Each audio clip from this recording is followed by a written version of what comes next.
Buenos días a todos.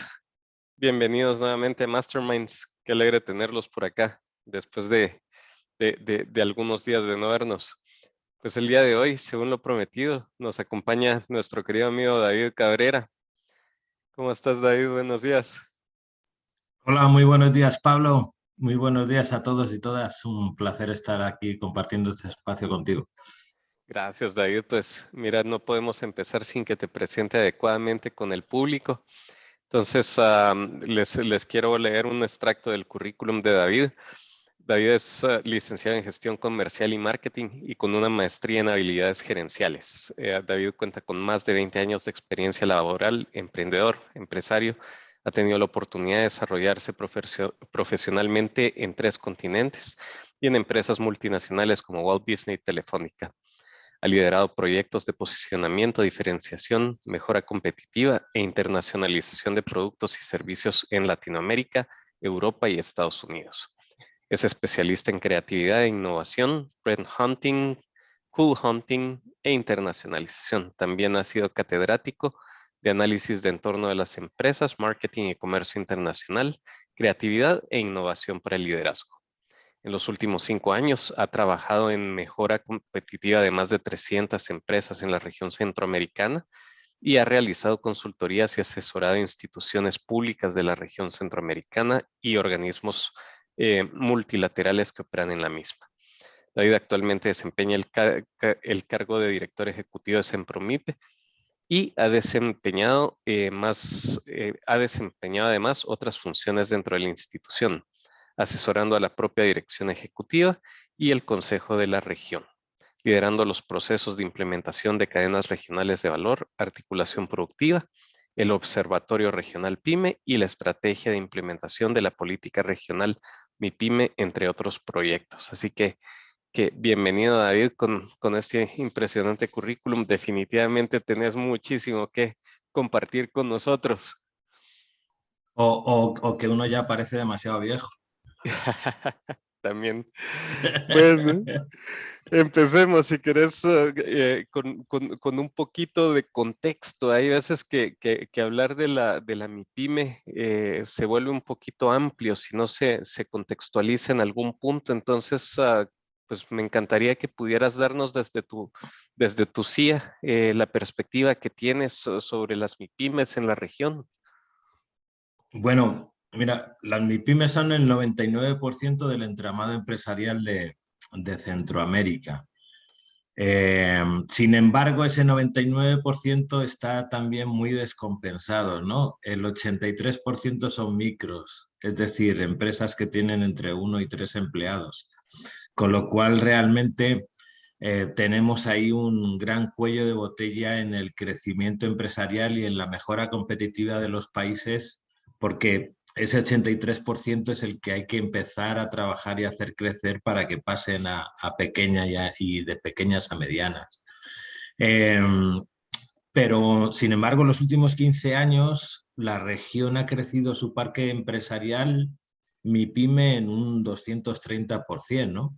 El parque empresarial formal, siempre, en un 230%, lo cual quiere decir que la región se ha movido mucho desde el punto de vista empresarial, ha crecido sobremanera la visión empresarial y el emprendimiento en nuestros países, ¿no? Eh, Te hablaba de data formal porque es la que manejamos de los países, pero sin embargo, pues tenemos la otra cara de la moneda, que es la informalidad, que dependiendo del país de Centroamérica está en torno a entre el 50% al 75%, ¿no? Y son estimaciones, porque desgraciadamente no ha habido estudios eh, contundentes que midan, ¿no?, el grado de informalidad que tienen nuestros países. El último, creo recordar, que se hizo fue allá por 2015 en Guatemala, ¿no? Entonces tenemos ahí un gran reto con el tema de la informalidad en la región. Que de hecho en pandemia probablemente haya crecido a unos índices mucho más alarmantes, ¿no? Obviamente la gente tenía que buscar recursos, la pérdida de empleo que ha habido en nuestros países, pues determinaba el hecho de tener que buscarte la vida. Y mucha gente pues empezó sobre todo a vender por WhatsApp, por Facebook o por Instagram sin mayor enfoque que pues sobrevivir, ¿no? Entonces, esos datos pues desgraciadamente pueden llegar a ser muy alarmantes, ¿no? La MIPYME en la región tiene unos retos muy importantes, sobre todo para incrementar su desarrollo productivo. Uno de ellos, Justo dos de principios. eso te iba a preguntar cuáles eran esos retos y cómo lo Sí, enfocas desde el punto de vista de competitividad. hay tres, ¿no? La generación de capacidades en los empresarios y en las empresarias. No capacitarlos, generar capacidades, que es diferente. Que nos hemos dedicado muchos años a capacitar y con la capacitación no hemos medido realmente si esa capacitación genera un cambio, ¿no? Sino la generación de capacidades. Por otro lado, la asistencia técnica y el acompañamiento con enfoque de crecimiento, ¿no? Es a visualizar el futuro de las empresas y establecer buenas planificaciones y un acompañamiento que las permita ir creciendo en su ciclo de vida de desarrollo empresarial. Y el otro, que creo que es el más grande y que ahora mismo en Centromipe estamos trabajando de una manera muy ardua, es el tema del acceso al financiamiento incluyente e inclusivo. Incluyente porque el 85% de las MIPYMES están fuera del esquema tradicional de financiamiento de la banca tradicional. O sea, el 85% no accede a un financiamiento y el que accede lo hace a unas condiciones bastante poco ventajosas, digamos, e inclusivo porque si esto lo llevas a empresas lideradas por mujeres es mucho más alto el porcentaje, ¿no? Las empresas y emprendimientos lideradas por mujeres tienen muchísimas más dificultades para acceder al financiamiento, ¿no? Es alarmante porque sin plata tú no puedes, sin capital de trabajo tú no puedes hacer crecer tu empresa, ¿no? Entonces, que si queremos romper ese cuello de botella o empezar a ensancharlo, eh, se necesita. Y no es que no haya plata, no hay instrumentos que hagan accesible a las empresas a la plata, ¿no? 100% de acuerdo. Mira, y todo este tema de la informalidad, cómo crees que afecta también el tema de transparencia en el manejo de las organizaciones pequeñas, de las pymes y pymes, em, en temas de corrupción? ¿Qué tanto afectan eh, estos temas de la informalidad? Bueno, tú bien sabes que hablar de compliance en la micro, por ejemplo, pues bueno, no aparece dentro del espectro del vocabulario del microempresario o la microempresaria, ¿no? Eh, Definitivamente afecta para mí en tres capas, ¿no? Quería hacerte una matización. Para mí la informalidad no es un fin, es una herramienta, ¿no? O sea, si tenemos mercados más competitivos, si tenemos ese apoyo y esa asistencia técnica, ese acceso al financiamiento, la formalidad va, ¿no? O sea, o sea, la gente se tiene que formalizar para acceder a financiamiento, la gente tiene que formalizar para recibir asistencia técnica y por lo tanto, pues para mí es una herramienta, no es un fin. Y más Pero, incentivo. sí, pero es cierto que la informalidad obviamente es un buen caldo de cultivo para la corrupción, ¿no? Desde el punto de vista del Estado y de la recaudación impositiva y de mermar o evadir, ¿no?, la responsabilidad ciudadana que tenemos de pagar impuestos y de contribuir a los ingresos del Estado. Por otro lado, obviamente fomenta el hecho de que no haya intercambio de documentación fiable entre las transacciones empresariales si lo llevas al B2B y si lo llevas al business consumer, pues es más latente, ¿no? Porque ahí hay pérdidas de garantías, pérdida de confianza en la empresa o en el empresario, pérdida de confianza en los empleados. Y luego a lo interno creo que fomenta más el hecho de que puedas estar más abierto a que tus propios empleados generen procesos de corrupción internos porque no tienes la documentación que permita fiscalizar, entre comillas, el trabajo ordenado que tiene que tener una empresa. Y eso se da muchísimo en la micro, sobre todo, y en la mediana, en la pequeña, perdona. Luego hay otro tipo de informalidad en las empresas que están formalmente establecidas, es decir, que tienen su patente de comercio, tienen su factura, o sea, etcétera, ¿no? Que es otro tipo de informalidad que es la que se define a nivel internacional y es la que define la OIT, y es que las condiciones laborales de los colaboradores eh, pueden ser informales, ¿no? No en todos los países está contemplado en el Código de Trabajo o en códigos de comercio que el contrato verbal sea una manera legal de trabajar, y muchas empresas tienen a sus empleados y a sus colaboradores con contratos verbales, ¿no? Y por tanto no cotizan a al seguro social y otra serie de condiciones, ¿no? Bueno, de hecho aquí en Guatemala, no sé que en los otros países de Centroamérica, pero si no tenés cierta cantidad de empleados, tampoco te dejan cotizar. Sí, Entonces ahí cómo afecta, ¿verdad? Porque sí conozco varias empresas que han querido cotizar, pero como no llegan a esos 2 o 3 empleados que se tienen que tener, sí, también sí, es, 3 creo que es en Guatemala, pero en el resto no lo sé. Pero te decía, por ejemplo, en Costa Rica sí se contempla el contrato verbal, ¿no? Pero en el código, pero en otros países no, ¿no?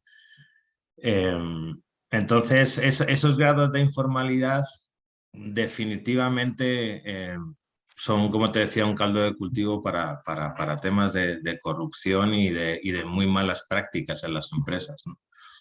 sí, al final se pierde competitividad.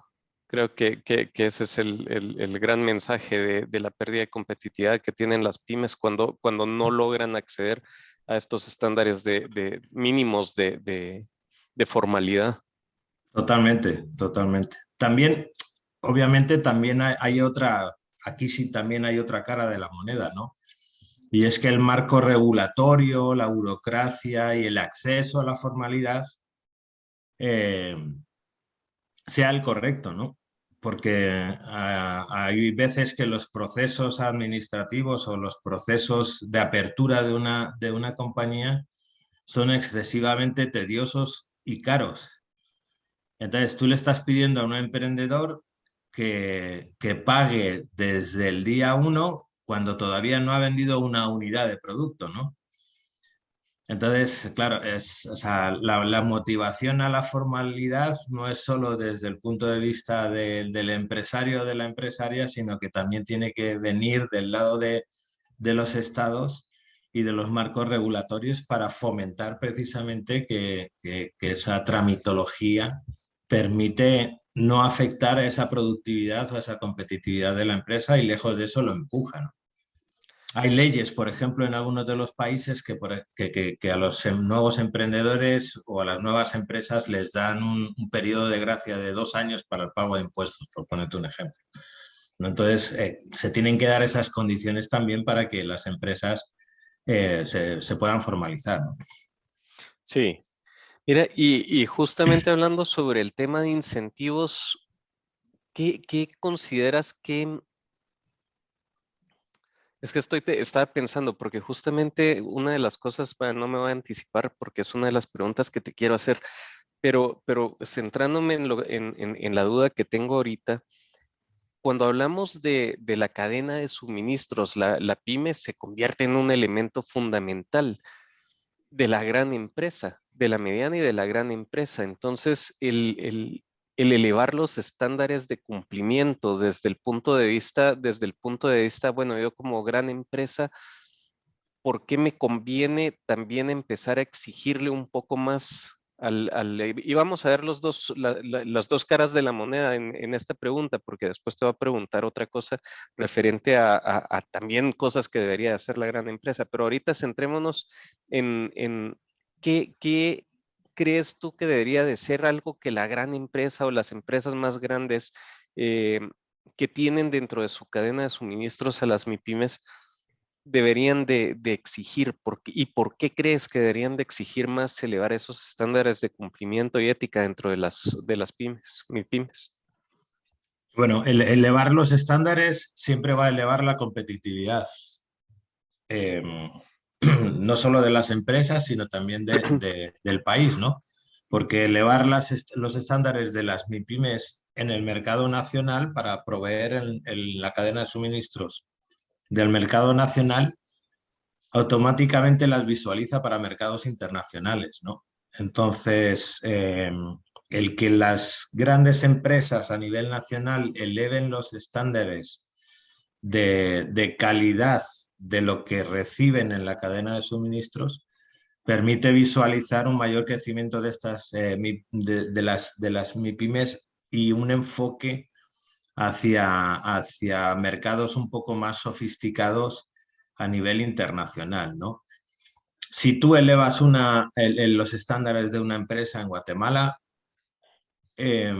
automáticamente le estás abriendo la puerta a entrar al mercado intrarregional, ¿no? Del natural al que deberías acceder es el resto de los países de Centroamérica, ¿no? Y de ahí a otros entornos internacionales. Y creo que las grandes empresas pueden hacer una labor tractora y de pull, no de push, para que eso suceda en la MIPYME, ¿no?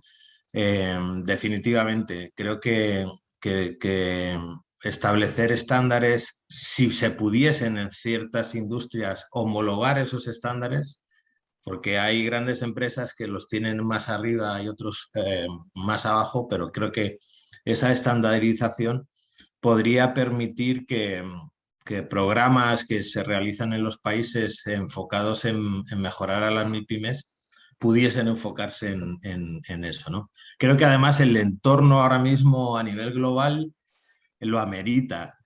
Hay una ruptura, ya venimos arrastrando desde el año 2019 una ruptura de las cadenas de suministro y de las cadenas globales de valor. Entró la pandemia, ahora la guerra de Ucrania, ha generado un proceso de ruptura de proveeduría en la cadena de suministro, sobre todo de los bienes que vienen importados y por lo tanto, o si no queremos pagar el triple por una lata de maíz en el supermercado, tendremos que generar ese maíz en la región para no tener que pagar ese triple, ¿no? Sino que no afectemos a las canastas básicas. Y también desde el punto de vista de acceso, la formalidad también ya permite que la pequeña empresa, la microempresa, pueda acceder directamente a proveedores internacionales. Eso quita intermediarios, baja costos y a la larga, pues hay un beneficio para todos. Totalmente. Ahí lo que hay que tener cuidado es con la confianza y la permanencia y las condiciones, ¿no? O sea, una empresa pequeña no puede cobrar a 120 o 180 días.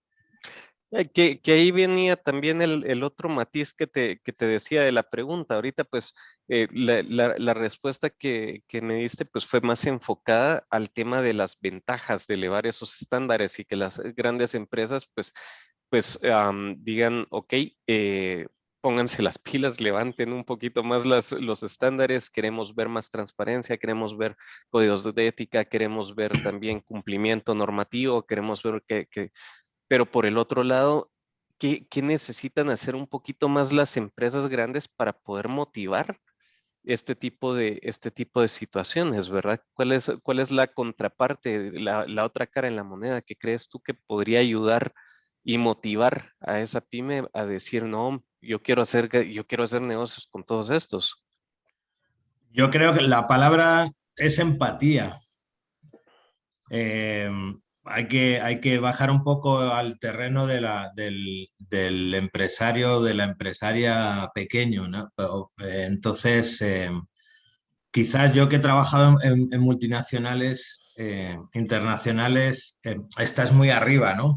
Como que estás muy cómodo en tu posición y no aterrizas realmente luego la realidad de tus distribuidores o de los que te proveen de tus materias primas, ¿no? Entonces creo que esa parte de empatía, de entender cómo se mueve una MIPYME, cómo funciona, cuáles son esos retos y apoyar a esas MIPYMES que te pueden dar ese beneficio como empresa a elevar esos estándares, creo que es importante. De hecho, hay programas en Centroamérica de algunas multinacionales que lo hacen, ¿no? Dentro de sus programas de responsabilidad social corporativa o de sus programas de desarrollo de proveeduría, tienen, o sea, preparan a empresas, precisamente bajan a ese terreno para elevar ese nivel de las empresas, ¿no? Hay que cambiar ciertas condiciones, o sea, como te decía, no puedes pagar a un empresario a 180 días. Si estamos diciendo que el 85% de las empresas no tienen acceso al financiamiento, eh, tú no puedes meterle una carga financiera que no puede asumir con otros instrumentos, ¿no? Ya, no es un tema de planificación financiera, es que no puedes, ¿no? O sea, ¿cuántas pequeñas empresas pueden acceder a día de hoy a un factoring, por ejemplo? Sí, Que es una herramienta financiera, ¿no? No, sobre todo porque además tampoco tenemos leyes en nuestros países que fomenten esos instrumentos. No en todos los países puedes hacer factoring y dependiendo de qué manera. Por ponerte un ejemplo, para no pensar en el crédito de banco, sino de otro tipo de instrumentos que sean accesibles desde el punto de vista de planificación financiera, ¿no?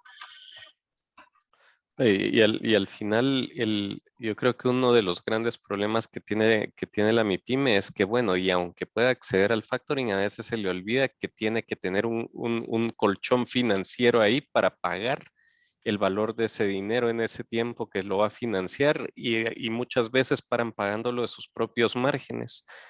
Entonces, también golpea y creo que ahí también motiva un poco al tema de corrupción por el tema de ya como negocio, ¿verdad? Sí, y las dobles contabilidades y otra serie de prácticas que no son muy adecuadas ni transparentes, ¿no?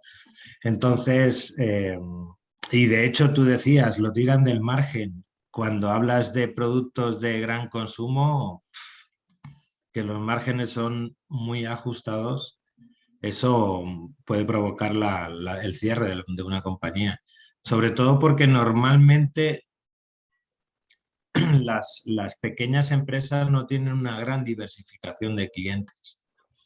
Es una de las cosas que he identificado mucho en la región con todas las empresas que trabajan, ¿no? Que hay muchas empresas que el 50 o el 60% de su facturación dependen de un cliente. Sí, Si ese cliente encima te está pagando a 180 días, se hace muy cuesta arriba, ¿no? totalmente, totalmente. Ayer me contabas el caso de Carrefour, aprovechando que no es una marca que no está en Centroamérica, Sí, pero es una bonita práctica para no hacerle anuncio a nadie ahorita. Carrefour en Europa tiene desarrollado un programa para elevar la competitividad de las pymes que le proveen y llegó hasta el punto de sacar un sello propio de Carrefour que certificaba a estas empresas como proveedor. De tal manera que ese sello que ponía Carrefour le permitía a las empresas no solo vender a Carrefour, sino abrir las puertas de otras grandes superficies o de otros clientes, ¿no? Por el mero hecho de que Carrefour te certifica, ¿no? Entonces, prácticas como esas, por ejemplo, eh, en bienes de consumo puede ser muy interesante, ¿no? Puede ser también un tema que puede llevarse a la prestación de servicios, por ejemplo, en temas de desarrollo de software, que grandes compañías puedan establecer esa certificación de los proveedores, y eso le ayuda muchísimo a las MIPYMEs para elevar su nivel y para buscar otros mercados, ¿no? Que a la larga se traduce a los incentivos, ¿verdad?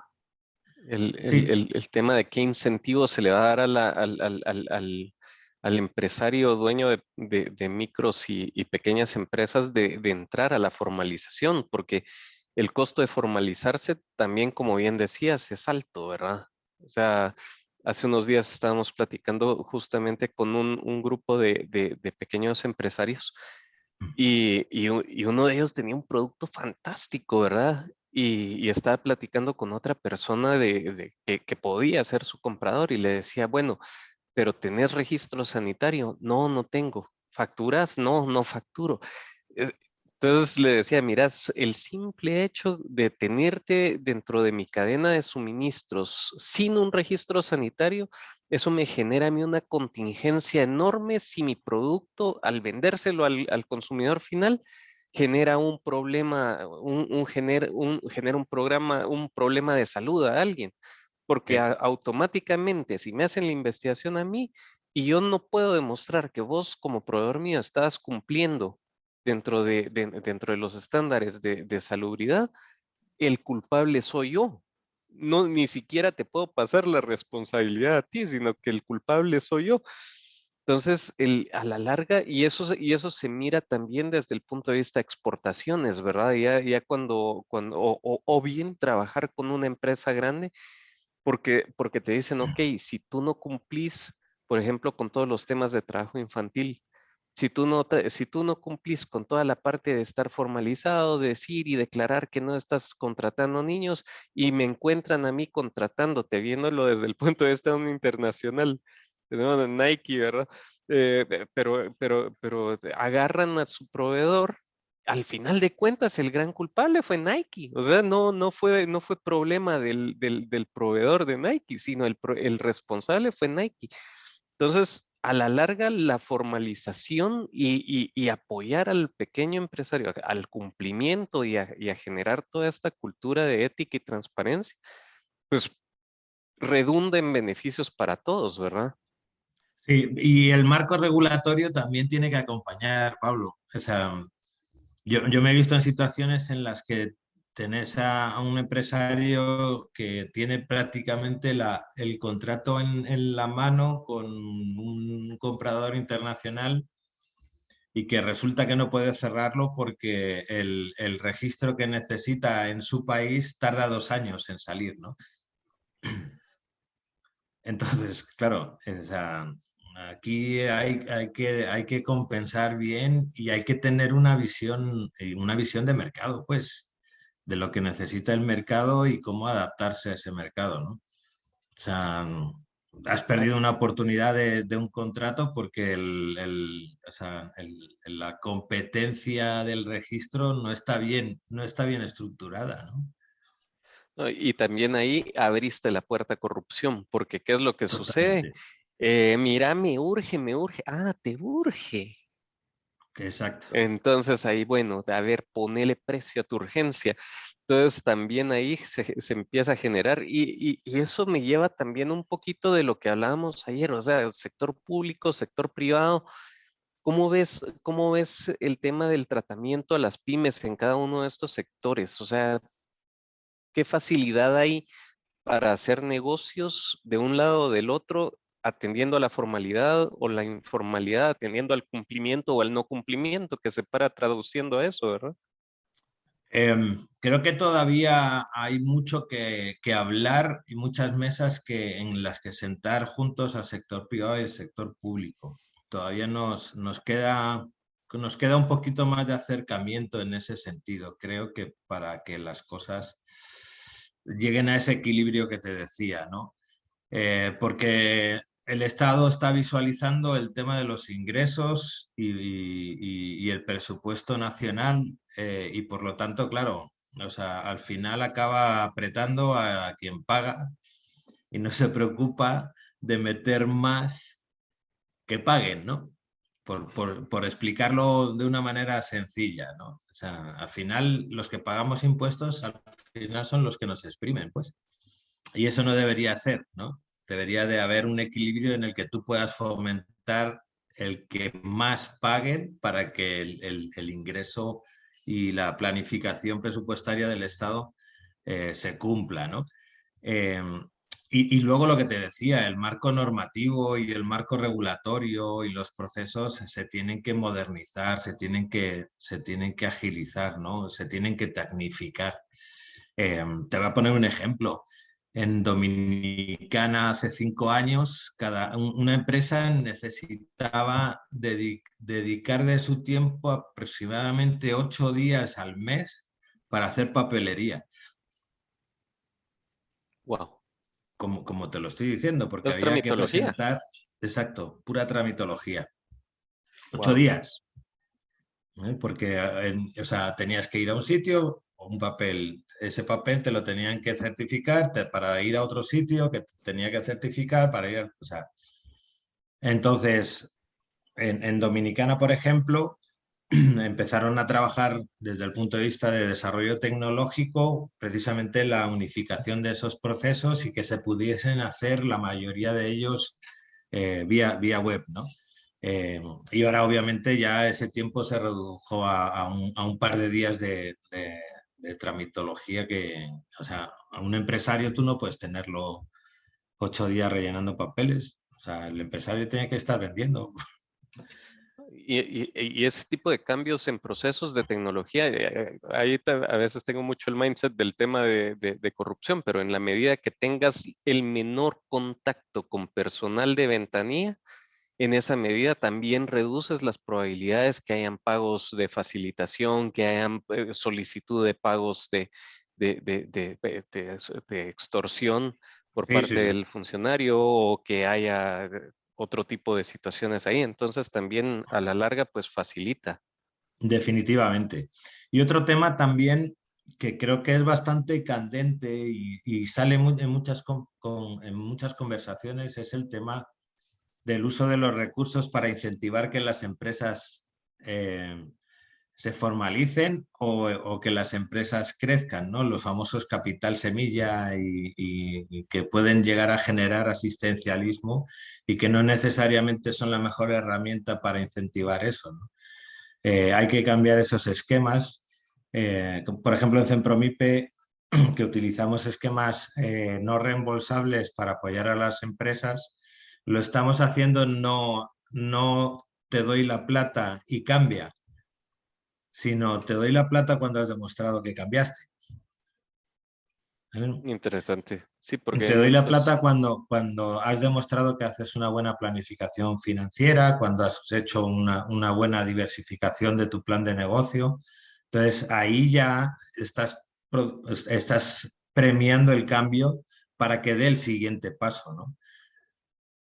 Sí, sí, porque hay muchos que se dedican solo a vivir de ese tipo de asistencias más allá de hacer los cambios, que creo que alguna vez lo platicamos justamente, ¿cómo le decías a ellos? Cazadores de pitch.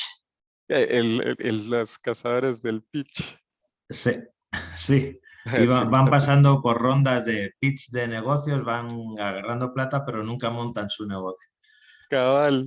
Pues mira, y hablando, siguiendo solo un tema, o sea, pero desde el punto de vista de facilidad de hacer negocios, si no hay formalidad, también es más difícil para una empresa hacer negocios del lado del Estado, que era un tema que se platicaba. Entonces, se tiene una cosa buena, pero por el otro lado, ¿cómo se puede incentivar para que eso sea todavía mejor? Y ahí veníamos al lado del sector privado, ¿verdad?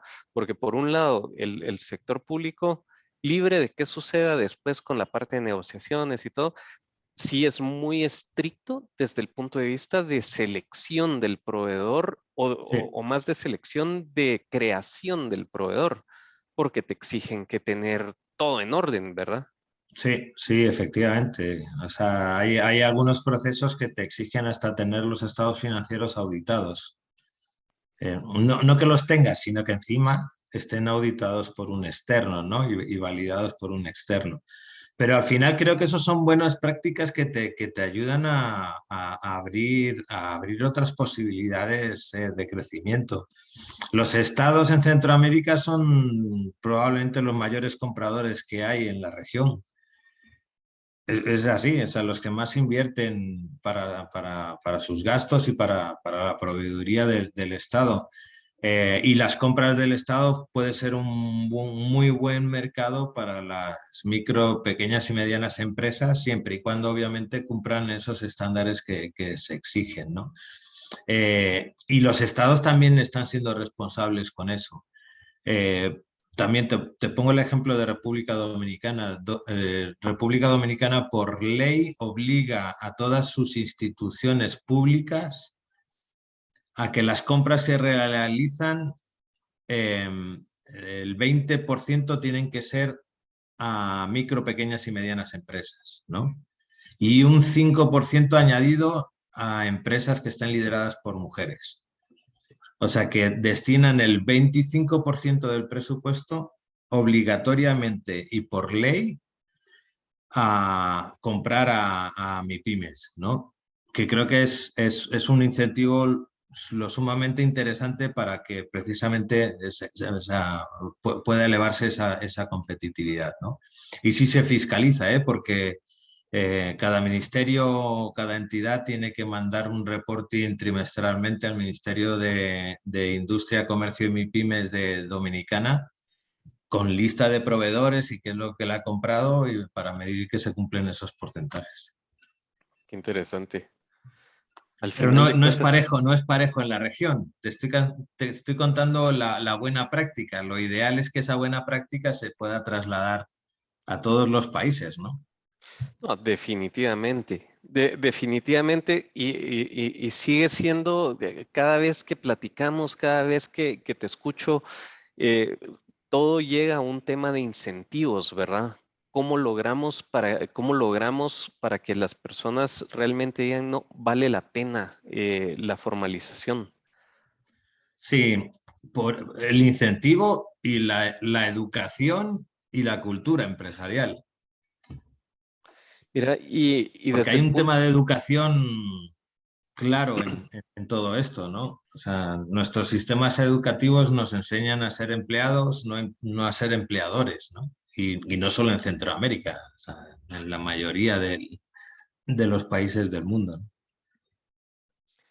y eso, sí, no, mira, y eso me lleva al tema, bueno, desde el punto de vista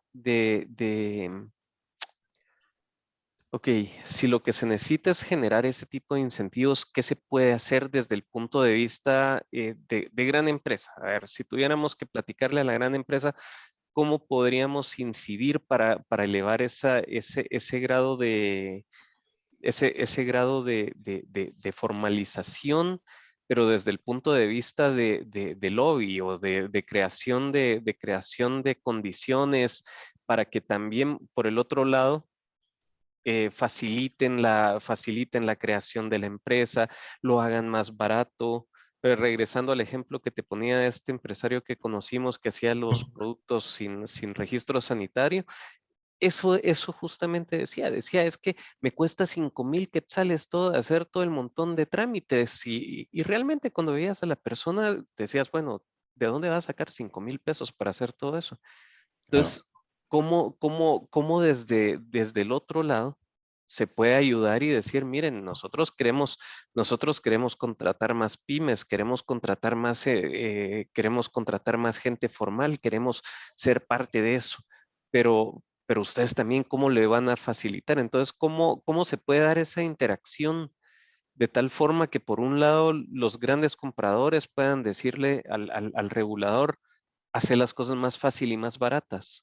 Porque a la larga tal vez no vas a ganar en el costo del trámite, pero vas a recaudar más plata, o sea, que no sé. Claro, o sea, va a haber más trasiego de contratos, más facturas y por lo tanto mayor incremento del impuesto de la renta, IVAs y todo ese tipo de impuestos que son los que gravan las operaciones comerciales. La empresa, la gran empresa puede ser una gran tractora de grupos empresariales que permitan hacer ese lobby definitivamente, ¿no? Creo que la gran empresa tiene la madurez y la solidez de poder negociar y de poder exigir cierto tipo de cambios para mejorar la competitividad de sus proveedores. Si eso se hace de una manera asociada, o sea, si las cámaras tienen un objetivo y un plan bien claro de hacer ese lobby, por ejemplo, donde en la cámara confluyen el grande y el pequeño, podría ser un tema bien interesante, ¿no? Porque desgraciadamente la MIPYME no está asociada, no tiene ni voz ni voto en el entorno de injerencia o incidencia en política pública, ¿no? Pero sin embargo, si tomando una gran empresa o un grupo de grandes empresas que puedan aglutinar un vasto número de MIPYMES para empujar esa incidencia en política, definitivamente funciona. O sea, funciona. Y creo que el poder tener una gran empresa liderando esos procesos va a ayudar a que el cambio se produzca, ¿no? Porque nosotros que somos pequeñas empresas, uno a uno, no vamos a conseguir nada, ¿no? Una golondrina no hace verano. Mira, y desde el punto de vista de adherencia voluntaria, ¿qué le hace falta a la pequeña empresa? Hay una estadística bien interesante que sacó ACFE y ha sido consistente a lo largo de los últimos 10 años, te podría decir de lo que recuerdo de estos estudios del reporte a las naciones que genera ACFE, y es el daño que el fraude interno, que la corrupción le genera a las pymes, porque a diferencia de una mediana y una gran empresa, que después de un robo interno, de un fraude, una gran empresa, pues en lo único que le afecta es en el costo del seguro, probablemente el año entrante. En el caso de la mediana, pues si no está asegurada, pues va a quedar tosiendo un poco, pero va a seguir adelante. Mientras que casi el 90% de las empresas pequeñas y micros, después de un fraude, quiebran. Entonces, qué incentivo se le puede dar o qué crees que hace falta para que estas organizaciones digan, tengo que tomar acciones voluntarias para evitar que me pase todo esto, para evitar que me roben, para evitar, por ejemplo, qué hace falta? Cosas tan simples como tener un código de ética, y por código de ética, no, han habido pues, precisamente empresarios pequeños que me dicen, pero mira, ¿qué hago? Es que me sale muy cara una consultoría. Ya, tenías los valores definidos, sí, va, entonces definile 3, 4 cositas que esperas que hagan de tus valores y ahí tenés tu primer código de ética. O sea, el, el, pero ¿qué hace falta para que esa pequeña empresa comprenda el valor de todos estos temas?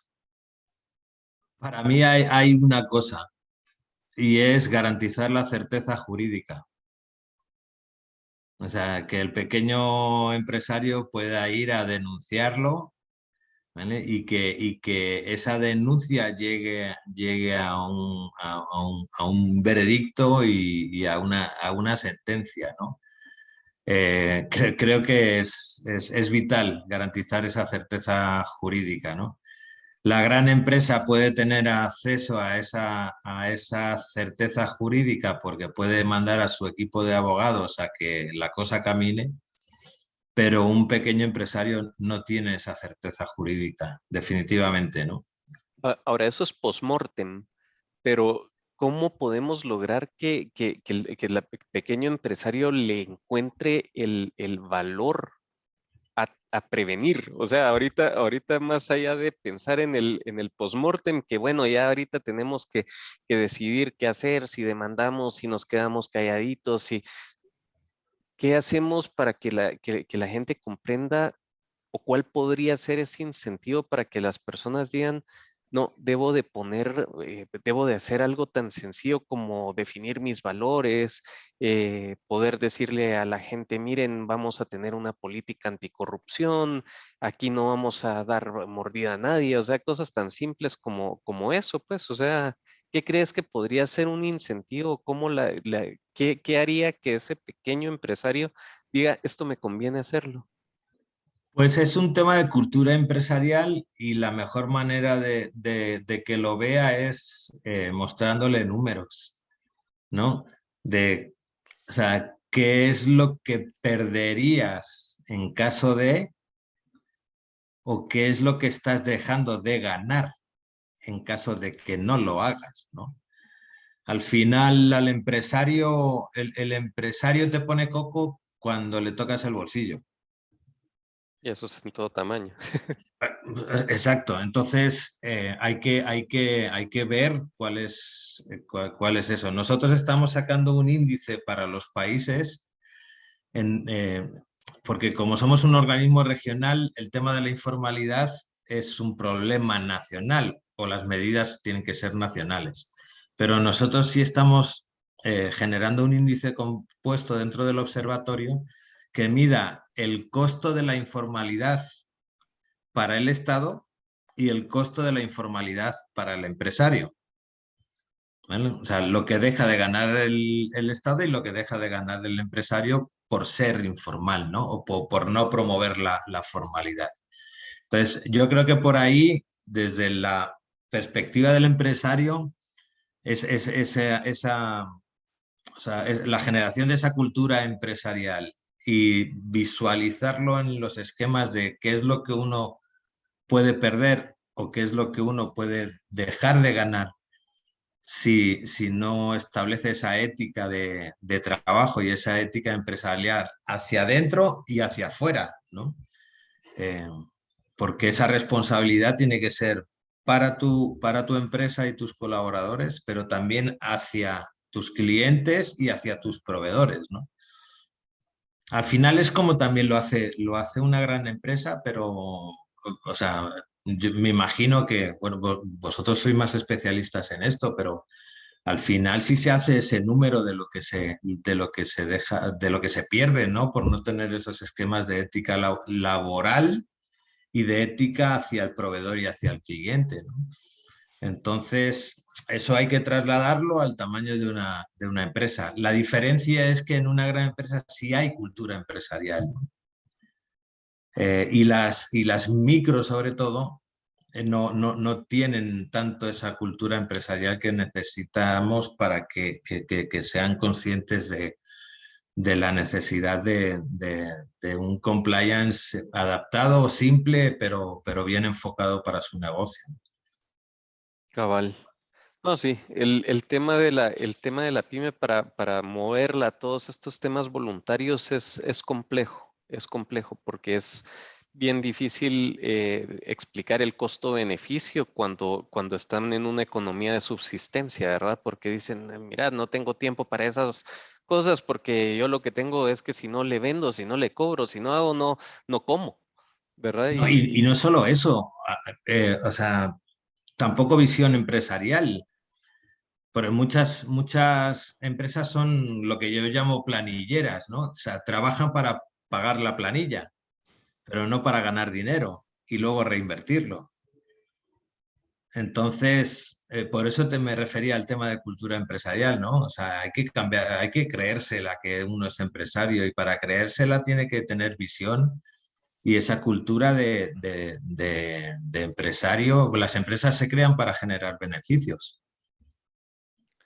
Mira, y como ya se nos acerca el final de de la plática, sí me gustaría muchísimo que pudiéramos llegar a un tema de pasos, ¿verdad? O de pasar de las buenas intenciones a la acción, ¿verdad? ¿Qué crees que debería de suceder en pasos que pudieran ser realistas que todo lo que platicábamos de uno, me encantó lo que decías, porque crear cultura y visión yo creo que sería una de las respuestas que podrían surgir de aquí. Pero ¿qué otras cosas crees que deberían de ser esos temas que puedan generar ese cambio en la forma de pensar, en la creación de cultura de transparencia, de ética, de hacer negocios limpios, de formalizarse, de generar? Cuéntame.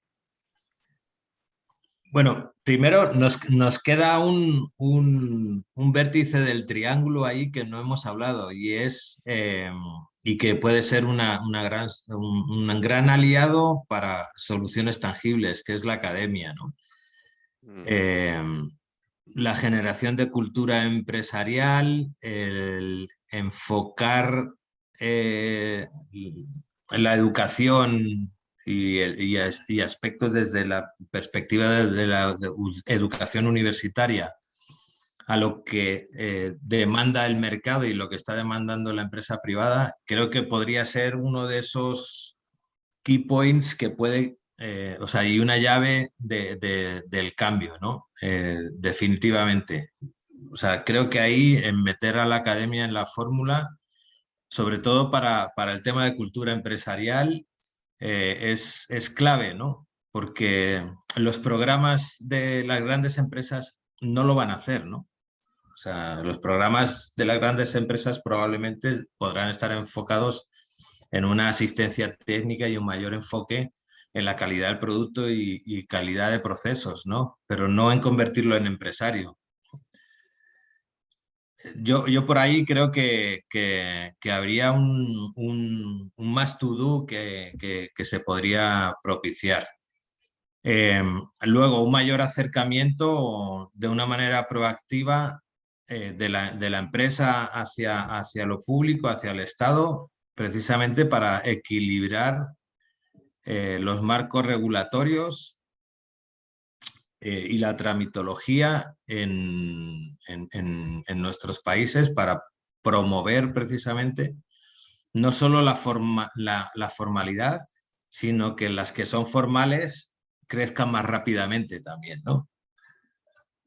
Entonces, más empresas medianas, más empresas pequeñas, definitivamente van a hacer que los temas de compliance, ética empresarial, etcétera, se eleven muchísimo y se eleven los estándares, ¿no? Yo creo que por ahí hay una labor bien importante que hacer. Y programas muy prácticos de asistencia técnica, o sea, elegir grupos de empresarios eh, con un programa muy concreto que eleve precisamente y que genere esa buena práctica para que otros se vayan sumando a esos esfuerzos, ¿no? Yo creo que ahí hay tres líneas que pueden hacer que esto cambie. Parecieran un poco elevadas, pero no, o sea, pueden llegar a ser muy pragmáticas y muy aterrizables, ¿no? O sea, el tema de los marcos regulatorios es un análisis de los marcos, qué es lo que se puede mejorar, qué es lo que no, qué es lo que se puede meter en términos de transformación tecnológica del Estado y por lo tanto minimizas. O sea, las ventanillas únicas, por ejemplo, es una herramienta que provee el Estado y que mejora esos marcos regulatorios y esa tramitología, ¿no? Y ya hay en algunos países de la región ventanillas únicas para crear una empresa, Ok. ¿eh? Que reduces el 70% de los costos que una MIPYME tenía para inscribirse en los registros. Entonces, o sea, creo que por ahí hay un trabajo muy práctico, no en el mediano, en el largo plazo, sino en el corto plazo, ¿no? Sobre todo, además, aprovechando que la pandemia nos cambió, o sea, nos aceleró todo ese proceso de adaptación, ¿no? Y donde también los propios estados han sido conscientes y se han visto en la necesidad de hacer esos cambios, ¿no? De acuerdísimo, de acuerdísimo. O sea, la transformación tecnológica va a ser parte clave de la generación de transparencia, que era lo que hablábamos al principio. La medida que los trámites Totalmente. sean fáciles, menos contacto con personas, todo eso va a generar muchísimo más transparencia.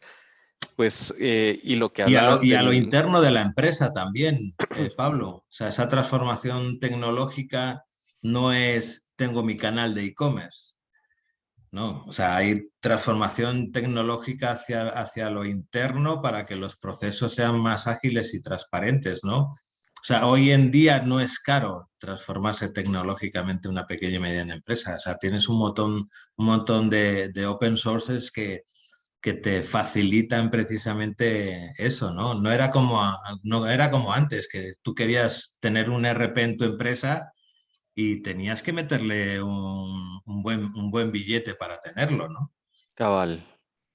O sea, ahora no, ahora tienes soluciones abiertas que no pagas ni un centavo y que te pueden servir para precisamente agilizar esos procesos en una micro o en una pequeña.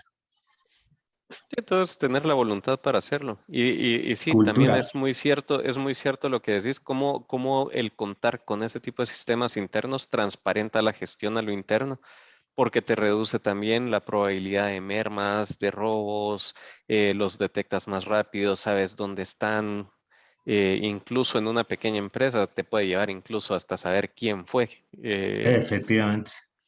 Entonces, todos ese tipo de sistemas generan transparencia.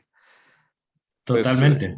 ahorita al final que hablabas de ese triángulo de Estado, academia y sector privado, me recordaste mucho el caso de Medellín, que Medellín justamente esa es la forma en que se desarrolló. Esa agarrada de la mano de de estas tres aristas del triángulo que fueron la que llevaron a ponerlo donde está hoy por hoy.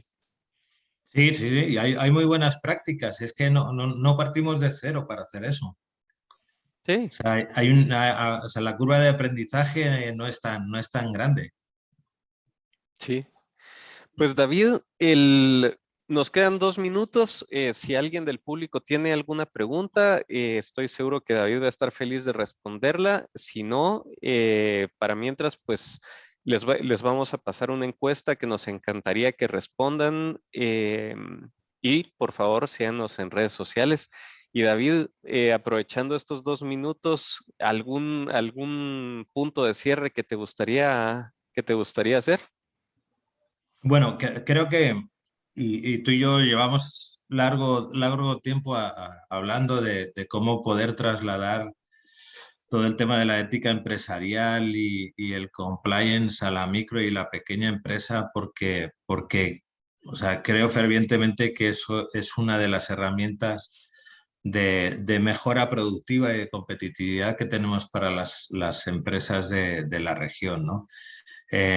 Y bueno, a mí me toca trabajar ahora como director de Centromipe con el sector público y con las altas autoridades MIPIMES, precisamente para empezar a promover esos cambios de marcos regulatorios, tramitología, el acceso al financiamiento y los procesos que permitan incentivar, como bien decías tú, el que las empresas, o sea, que tengamos más empresas formales y más competitivas y más productivas, ¿no?